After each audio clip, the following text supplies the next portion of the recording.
ओम शांति। आज 8 जुलाई 2023। साकार महावाक्य।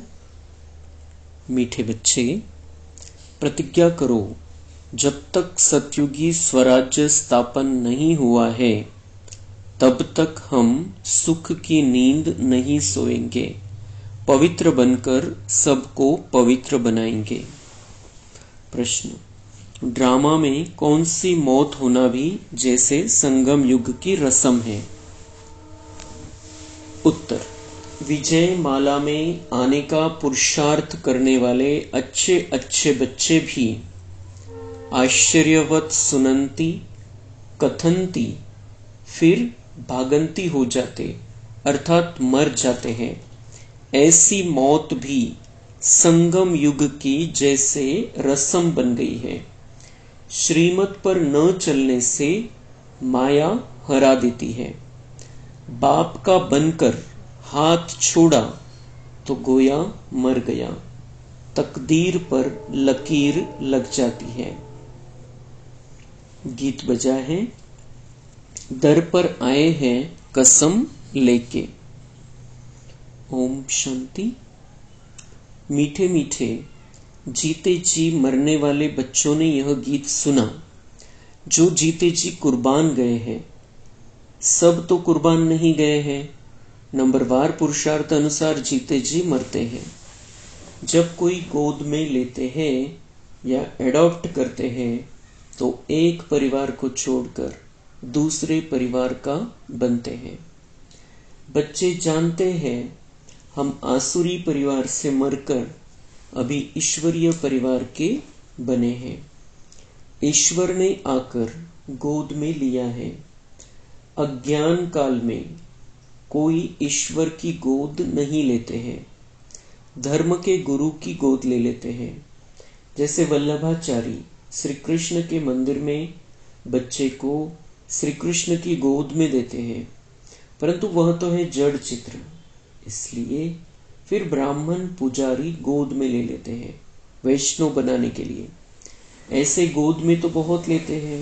बच्चे जानते हैं बरोबर उनकी गोद लेते हैं जो होकर गए हैं। कोई क्राइस्ट की गोद लेते, कोई इब्राहिम की गोद लेते। कब होकर गए हैं वह फिर कब आएंगे यह सिर्फ तुम बच्चे जानते हो। अभी तुम जीते जी मरे हो। तुमको एक बाप की याद में रहना है। लौकिक बाप के बच्चे गोद में आते हैं, बाप मर जाता है, बाकी बच्चे रह जाते हैं। यहां तुम ऐसे बाप की गोद में आए हो जो बाप तुमको इस मृत्यु लोक से अमर लोक में अथवा दुर्गति से सदगति में ले जाने वाला है। मनुष्य मात्र का सदगति दाता एक ही है। ऐसे नहीं कि सदगति सिर्फ तुमको मिलती है। सदगति तो सबको जरूर मिलती है, परंतु ड्रामा अनुसार किसको सतो प्रधान, किसको सतो, किसको रजो तमो सदगति मिलती है। भल तमो में आते हैं तो भी पहले आने से दुख नहीं भोगते, पहले सुख जरूर भोगना है। अंत में तो सभी दुख भोगते हैं। बाप कहते हैं कि सदगति दाता पतित पावन मैं एक ही हूं। पहले पहले जो आत्माएं आती है वह सुख भोगती है, फिर दुख में आती है। तुम भी नंबरवार पुरुषार्थ अनुसार पहले सतो प्रधान, फिर सतो रजो तमो में आते हो। तुम भी नंबरवार सदगति को पाते हो।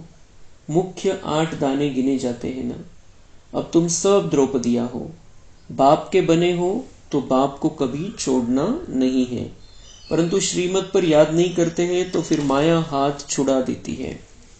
गोद तो ली, शुरू में चलते आए अच्छे अच्छे बड़े मीठे बच्चे जिनको विजय माला में 3-4 नंबर में रखते थे, वह भी आश्चर्यवत भागंती हो गए।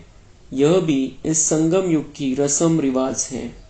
आश्चर्यवत सुनंती कथनती मरंती यह होता रहेगा। कहेंगे ड्रामा में इनका यह मौत था। बाप का बनकर फिर हाथ छोड़ा तो गोया मर गया। है तो भल इस दुनिया में, परंतु जीते जी यहां से निकलकर आसुरी दुनिया में चला गया। कोई कारण तो बनता है ना। भल कहेंगे ड्रामा, परंतु श्रीमत पर न चलने से माया से हार खा लेते हैं। तकदीर पर लकीर लग जाती है। ईश्वर का बनने से फिर होती है माया से लड़ाई। बाकी देवताओं और असुरों की लड़ाई नहीं होती है, माया असुर है जो जीत पा लेती है। अच्छा, अब बच्चे लिखते हैं कि राखी बंधन के त्योहार पर क्या करें। हर त्योहार पर तैयारियां तो करते हैं ना। रक्षाबंधन पर्व के उपलक्ष्य में इन एडवांस जाकर राखी बांधते हैं। इसका पूरा रहस्य भी बुद्धि में होना चाहिए। आगे तो ब्राह्मण ब्राह्मणियां राखी बांधते थे, अब यह रिवाज निकला है कि बहन भाई को राखी बांधती है। असल में ब्राह्मण राखी बांधते थे क्योंकि ब्राह्मण जाति ऊंच स्वच्छ गाई हुई है। ब्राह्मण असुल सन्यासियों से भी ऊंच है, परंतु ड्रामा अनुसार इस समय सन्यासी ऊंच बन गए हैं। आगे ब्राह्मण राखी बांधते थे, फिर जन्माष्टमी पर वह राखी खोलते थे। जैसे द्रौपदी के लिए कहते हैं कि जटाएं खोल दी थी। ऋषि लोगों की जटाएं भी हमेशा खुली रहती है। पतिव्रता स्त्री होती है तो चोटी बांधती है। द्रौपदी ने खोल दिया था कि जब तक हम अपना राज्य नहीं लेंगे तब तक चोटी नहीं करेंगे। अब तुम बच्चों को सिर्फ अर्थ समझाया जाता है। जब तक हम स्वराज्य नहीं लेंगे तब तक सुख से सोएंगे नहीं। गाते हैं ना, आराम हराम है। अंदर में यह जोश रहता है कि जब तक स्वराज्य नहीं लिया है तब तक सुख कहाँ। सुख तो भविष्य में पाना है, इसके लिए पुरुषार्थ अब करना है। अब तुम जानते हो रक्षाबंधन अर्थात पवित्र रहने के लिए हम प्रतिज्ञा करते हैं। राखी अर्थात प्रतिज्ञा की बात है। अब यह त्योहार कब से शुरू हुए, क्यों शुरू हुए, कौन निकला जिसने राखी बंधन की राय निकाली। कोई एक राय निकालते हैं, फिर उसका नाम बाला हो जाता है। तो यह पवित्रता की निशानी है। बहन तो हुई कुमारी, कुमारियां बांधती है। तुम गृहस्थी को भी जाकर बांधती हो। कुमार तो है ही कुमार। बहन भाई को बांधती है। कुमार हो व शादी किया हुआ हो।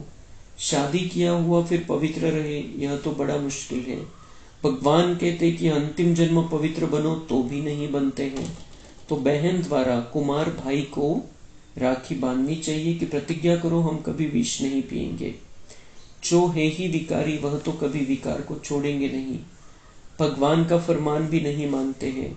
तो यह कुमार कुमारियों की रस्म चली आती है। अब तुम समझते हो कि यह त्योहार भी संगम युग का है। सतयुग में तो है ही सब पवित्र, वहां राखी बांधने की दरकार ही नहीं। ऐसे नहीं कि यह सतयुग से लेकर रिवाज चला आया है। उत्सव बहुत करके संगम युग के हैं। लक्ष्मी नारायण का उत्सव भी अभी मनाते हैं, परंतु उनका महत्व नहीं। श्री कृष्ण जयंती मनाते हैं, परंतु पहले तो श्री कृष्ण को ऐसा किसने बनाया वह बताओ। विचारों को मालूम नहीं। यह भी क्लियर कर लिखना है, उत्सव सब है इस समय के। सतयुग में ऐसी बात होती नहीं। यह तो द्वापर में कुछ समय बाद फिर शुरू होते हैं। दीपमाला का उत्सव भी सतयुग में नहीं मनाया जाता जैसे यहाँ मनाते हैं। यहाँ मनाने का अर्थ दूसरा है। उत्सव का महत्व कब का है यह समझने की बात है। बच्चों को समझाया जाता है यह उत्सव इस समय के हैं जबकि शिव जयंती होती है। शिव जयंती के बाद फिर होती है राखी। पवित्र बनने की प्रतिज्ञा करते हैं कि यह अंतिम जन्म हम पवित्र बनेंगे, भारत को अथवा विश्व को पवित्र बनाने के लिए। तुम बच्चों के लिए इस रक्षाबंधन का बड़ा महत्व है। प्रतिज्ञा की जाती है हम कभी पतित नहीं बनेंगे। अब तुम पावन बनते हो तो सिर्फ तुम पावन कुमारियों को ही हक है राखी बांधने का। भाइयों को सदैव पवित्र रहने के लिए राखी बांधनी है और इन गृहस्थियों से प्रतिज्ञा करानी है पवित्र रहने की। कहते हैं ना पतित पावन आओ, तो जो गायन है वो ही प्रतिज्ञा कराते हैं पतित से पावन बनो। बाप आकर प्रतिज्ञा कराते हैं। शिव जयंती के बाद है रक्षाबंधन। होली भी ज्ञान की है। धुरिया और होली दोनों इस समय के हैं। होली अर्थात पवित्र बनो, धुरिया माना ज्ञान धारण करो। यह फिर पत्थर ठिक्कर गोबर आदि आदि बनाकर क्या क्या करते हैं। तो पतित पावन बाप ही आकर बच्चों को समझाते हैं। जो जीते जी मरते हैं उनमें भी मातेले और सौतेले होते हैं। मातेले का हिसाब किताब जरूर बाप के पास होगा। बाप जरूर बच्चे की सब कारोबार मिल्कियत आदि को जानते होंगे। मातेले वह हैं जिनका बाप से पूरा लव रहता है। मातेले भी नंबरवार होते हैं, सौतेले भी नंबरवार है। कोई कपूत कोई सपूत तो होती ही है। शिव जयंती भी संगम युग पर होती है। संगम को भी टाइम देना चाहिए। जैसे लीप मास कहते हैं, फिर लीप सेंचुरी 100 वर्ष की, यह बहुत ऊंची है। लीप सदी 20वीं सदी कहते हैं ना, इनमें भी यह सदी जिसमें बाप आते हैं इसको संगम सेंचुरी कहेंगे। उथल पुथल होने में टाइम लगता है। दीपमाला भी यहाँ की है। तुम बच्चे जानते हो शिव जयंती के बाद फिर है पवित्रता की बात। शुरू से लेकर पवित्रता पर झगड़ा चला आया है। पवित्रता के साथ ज्ञान और योग की होली धुरियां साथ साथ है। बाप की याद भी अच्छी रीति चाहिए। ज्ञान का धुरिया भी चलता रहता है। ज्ञान बरसात तुम पर होती ही रहेगी। पवित्रता पर ही झगड़ा चलता है। सब कहते कि यह कौन आया है जो कहते घर गृहस्थ में रहते पवित्र रहकर दिखाओ। सन्यासी तो खुद घर बार छोड़ जाते हैं। गोपीचंद राजा की भी कहानी है। उनसे पूछा गया तुमने राज्य भाग्य क्यों छोड़ा? बोला प्रभु मिलन के लिए छोड़ा है। इस पर गीत भी अच्छे अच्छे गाते हैं। यहाँ तो गृहस्थ व्यवहार में रहकर पवित्र रहना है। पवित्रता पर ही सारी खिटपिट होती है। अब रक्षाबंधन है पवित्र बनने बनाने का यादगार पर्व। यहाँ देखो छोटे छोटे बच्चों को भी साक्षात्कार होते हैं। अब छोटे बच्चे ने क्या भक्ति की, बाबा ने झट सबको साक्षात्कार करा दिया। तो समझते थे जादू है। इसको कहा जाता है शिव बाबा के चरित्र। बैठे बैठे गुम हो जाते थे। यह भी ड्रामा ही कहेंगे। एक दो को देखा और ध्यान में चले गए। यह सब चरित्र परमपिता परमात्मा के हैं, श्री कृष्ण के नहीं। श्री कृष्ण का नाम ले सारी बदनामी की है। भागवत में क्या क्या लिख दिया है। श्री कृष्ण सतयुग का प्रिंस, उसने चीर हरे यह किया। ऐसे चरित्र तो गाए नहीं जाते। दुनिया वाले समझते हैं बरोबर श्री कृष्ण ने यह सब किया होगा। फिर कहते हैं कि श्री कृष्ण के शरीर में आत्मा आई होगी जिसने ज्ञान सुनाया होगा, परंतु ऐसे तो नहीं हो सकता। वह तो प्रिंस नामी ग्रामी था। फिर रथ दिखाते हैं, रथ में श्री कृष्ण दिखाते हैं। घोड़े गाड़ी पर बैठ पाठशाला चलाई जाती है क्या? यह है राजयोग की पाठशाला। कहाँ उन्होंने युद्ध का मैदान दिखाया है और कहाँ तुम्हारी यह युद्ध। यह है माया पर जीत पाने की युद्ध। तो तुम बच्चों को रक्षाबंधन पर समझाना है। रक्षाबंधन अर्थात पतितों को पावन बनाने के लिए स्वयं परमपिता परमात्मा आए हैं। तुम ब्रह्मा कुमारियां हो जो गाई हुई हो। कुमारी वह जो 21 कुल का उद्धार करे। संगम की ही बात है। फिर यह उत्सव सतयुग आदि में नहीं चलता। राखी बंधन के बाद फिर है श्री कृष्ण जयंती, क्योंकि सतयुग में पहला नंबर जन्म है श्री कृष्ण का। उनकी भी राजधानी है। वह इस समय प्रतिज्ञा करते हैं श्री कृष्ण के कुल में जाने के लिए। यह राजयोग है। तुम नर से नारायण बनते हो। लक्ष्मी नारायण की जीवन कहानी है नहीं, बाप ने समझाया है। राधे कृष्ण सो लक्ष्मी नारायण की जीवन कहानी। श्री कृष्ण का जन्मदिन मनाते हैं। अच्छा, नारायण जयंती कहाँ? नारायण जयंती कहाँ? कारण होगा ना। न समझने कारण सारा खेल ही मुंझा दिया है। महत्व सारा यहाँ का है। ऐसे भी मत समझो कि दीपमाला कोई सतयुग से शुरू होती है। सतयुग में तो है ही पवित्र दुनिया। सभी की आत्माएं जगी हुई है। उत्सव सब इस समय के हैं। अभी तुम सबकी बायोग्राफी को जानते हो। शिव बाबा स्वयं आकर के बच्चों को कहते हैं कि अब पवित्र बनो। तुम आत्माएं मैली हो गई हो। सन्यासी तो कहते आत्मा निर्लेप है।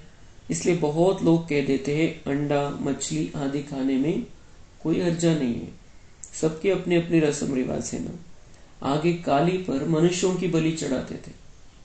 शिव को तो काला नहीं कहेंगे, न शंकर को कहेंगे। हाँ, ब्रह्मा और विष्णु के दो रूप गोरे से काले बनाते हैं। ये सब बाप बैठ समझाते हैं। अच्छा, मीठे मीठे सिक्के लदे बच्चों प्रति माता पिता बाप दादा का याद प्यार और गुड मॉर्निंग। रूहानी बाप की रूहानी बच्चों को नमस्ते। हम रूहानी बच्चों की रूहानी बाप दादा को याद प्यार गुड मॉर्निंग नमस्ते। धारणा के लिए मुख्य सार है, बाप से पूरा पूरा लव रख मातेला बनना है। अपना पूरा समाचार बाप को देना है। कभी भी कपूत नहीं बनना है। दूसरी पॉइंट है, रक्षाबंधन का यथार्थ रहस्य बुद्धि में रख। पवित्र जरूर बनना है। माया से कभी हार नहीं खानी है। पवित्रता के बल से स्वराज्य लेने की प्रतिज्ञा करनी है। वरदान है, सदा मिलन के झूले में झूलने वाले ततत्वम के वरदानी बाप समान भव। स्पष्टीकरण, जैसे बाप दादा आप मालिकों की आज्ञा को मानकर मिलन मनाने के लिए आते हैं, जी हाजिर का पाठ पढ़कर हाजिर हो जाते हैं, ऐसे ही ततत्वम अमृत वेले से लेकर दिन की समाप्ति तक धर्म और कर्म में बाप समान बनो तो सदा मिलन के झूले में झूलते रहेंगे। इस मिलन के झूले में रहने से प्रकृति और माया दोनों ही आपके झूले को झुलाने वाले दासी बन जाएंगे। सर्व खजाने आपके इस श्रेष्ठ झूले का श्रृंगार बन जाएंगे। स्लोगन है, सदा ब्रह्मा बाप की भुजाओं में समाये रहो तो सेफ्टी का अनुभव करेंगे। अच्छा, ओम शांति।